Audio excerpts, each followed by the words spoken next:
John chapter 13, verses 1 to 17. Now before the festival of the Passover, Jesus knew that his hour had come to depart from this world and go to the Father. Having loved his own who were in the world, he loved them to the end. The devil had already put it into the heart of Judas, son of Simon Iscariot, to betray him. And during supper, Jesus, knowing that the Father had given all things into his hands, and that he had come from God and was going to God, got up from the table, took off his outer robe, and tied a towel around himself.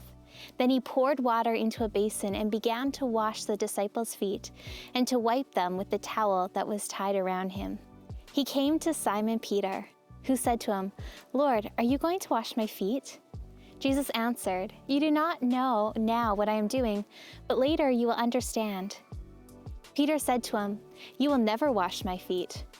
Jesus answered, "Unless I wash you, you have no share with me." Simon Peter said to him, "Lord, not my feet only, but also my hands and my head." Jesus said to him, "One who has bathed does not need to wash, except for the feet, but is entirely clean. And you are clean, though not all of you." For he knew who was to betray him. For this reason he said, "Not all of you are clean." After he had washed their feet, had put on his robe, and had returned to the table, he said to them, "Do you know what I have done to you? You call me teacher and Lord, and you are right, for that is what I am. So if I, your Lord and teacher, have washed your feet, you also ought to wash one another's feet. For I have set you an example, that you also should do as I have done to you.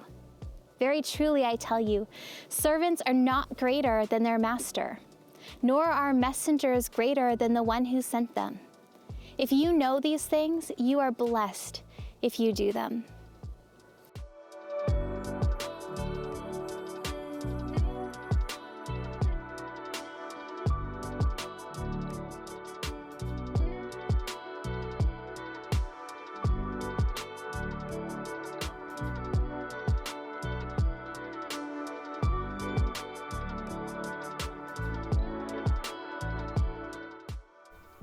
As with all of our Holy Week readings, there are so many lessons we can take away, and today's is no different.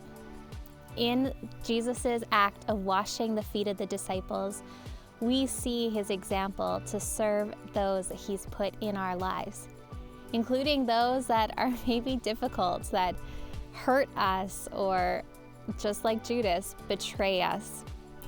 But that's not really what caught my attention. What caught my attention was the words of Peter to Jesus, when he asks Jesus to cleanse his head and his hands as well. And in Jesus' response, he's letting Peter know that once we have found forgiveness in the act of Jesus upon the cross, we don't need to be wholly cleansed again.